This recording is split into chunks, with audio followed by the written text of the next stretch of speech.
Hello students, आज हम पढ़ेंगे राष्ट्रपति की आपातकालीन शक्तियाँ अथवा संकटकालीन शक्तियाँ। देश में उत्पन्न होने वाले संकट का सामना करने के लिए राष्ट्रपति को संविधान के माध्यम से कुछ संकटकालीन शक्तियाँ प्रदान की गई हैं, जिन्हें हम राष्ट्रपति की विशेष शक्तियों के नाम से भी जान सकते हैं। संविधान में उल्लेखित राष्ट्रपति के आपातकालीन अधिकारों में सबसे पहला आता है युद्ध, बाहरी आक्रमण या सशस्त्र विद्रोह की स्थिति से संबंधित संकटकालीन व्यवस्था। अनुच्छेद 352 के अनुसार संविधान में यह प्रावधान किया गया है कि राष्ट्रपति को अगर ये लगे कि युद्ध, बाहरी आक्रमण या आंतरिक अशांति के कारण भारत के किसी भाग में शांति या व्यवस्था नष्ट होने का भय है तो या इस प्रकार की परिस्थिति उत्पन्न होने की आशंका है तो राष्ट्रपति संकटकालीन व्यवस्था की घोषणा कर सकता है।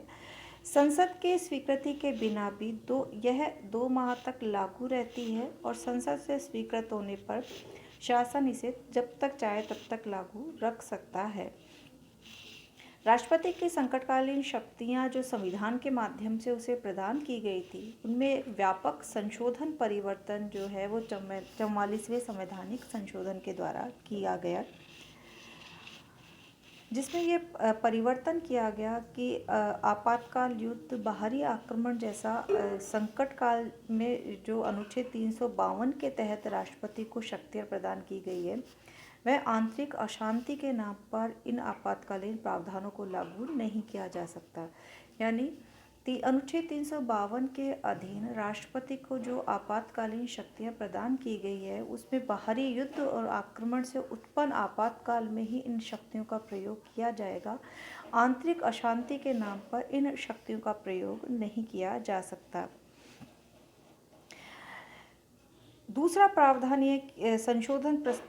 यह किया गया कि जब तक राष्ट्रपति को मंत्रिमंडल लिखित रूप में इस प्रकार का परामर्श नहीं देता है, तब तक अनुच्छेद 352 के तहत लागू होने वाले आपातकाल की घोषणा नहीं की जा सकती। आपातकाल की घोषणा होने के 1 महीने के अंदर संसद के दोनों सदनों के कुल एवं उपस्थित और मतदान में भाग लेने वाले 2/3 सदस्यों से इसकी स्वीकृति होना आवश्यक है और इसे लागू करने के 6 महीने पश्चात तक इसकी पुनः स्वीकृति प्राप्त करना आवश्यक है। यानी इसे लागू रखने के लिए भी जो कि 6 माह की अवधि है, उसकी भी स्वीकृति संसद के दोनों सदनों से प्राप्त होना आवश्यक है। 1975 में जो आपातकाल लागू किया गया था, उस आपातकाल के दौरान जिस तरह से इन शक्तियों का दुरुपयोग किया, उस सबसे संवैधानिक व्यवस्था को या राजनीतिक व्यवस्था को बचाने के लिए ये संशोधन प्रस्ताव 44वें संशोधन के द्वारा लाए गए, ताकि अनुच्छेद 352 के तहत राष्ट्रपति को प्रदत्त संकटकालीन शक्तियों का दुरुपयोग नहीं हो सके। लोकसभा में उपस्थित एवं मतदान में भाग लेने वाले सदस्यों के साधारण बहुमत से आपातकाल की घोषणा समाप्त की जा सकती है।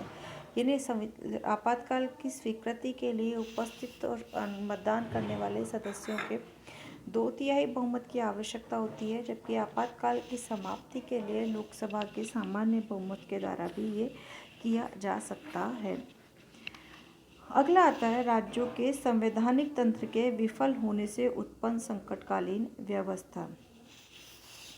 अनुच्छेद 356 के अंतर्गत यह उल्लेख किया गया है कि राष्ट्रपति को राज्यपाल के प्रतिवेदन पर या अन्य किसी प्रकार से ऐसा एहसास हो कि ऐसी परिस्थितियां उत्पन्न हो गई हैं कि राज्य का शासन संविधान के उपबंधों के अनुसार नहीं चलाया जा सकता है, तो वह संकटकाल की घोषणा कर सकता है।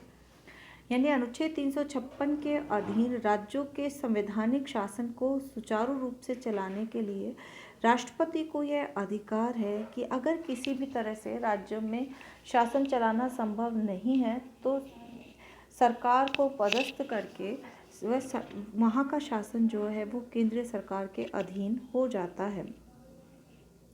संसद के द्वारा एक बार प्रस्ताव पास करके राज्य में 6 माह के लिए राष्ट्रपति शासन लागू किया जा सकता है। 44वें संवैधानिक संशोधन से पूर्व राष्ट्रपति शासन की अधिकतम अवधि 3 वर्ष थी, लेकिन अब इस व्यवस्था में यह परिवर्तन किया गया है कि राज्य में राष्ट्रपति शासन के 1 वर्ष की अवधि के बाद इसे और अधिक समय के लिए जारी रखने का प्रस्ताव संसद द्वारा तभी पारित किया जाएगा जबकि इस प्रकार का प्रस्ताव पारित किए जाने के समय अनुच्छेद 352 के अंतर्गत संकट काल लागू हो और चुनाव आयोग यह प्रमाणित कर दे कि वर्तमान समय में राज्य में चुनाव करवाना संभव नहीं है।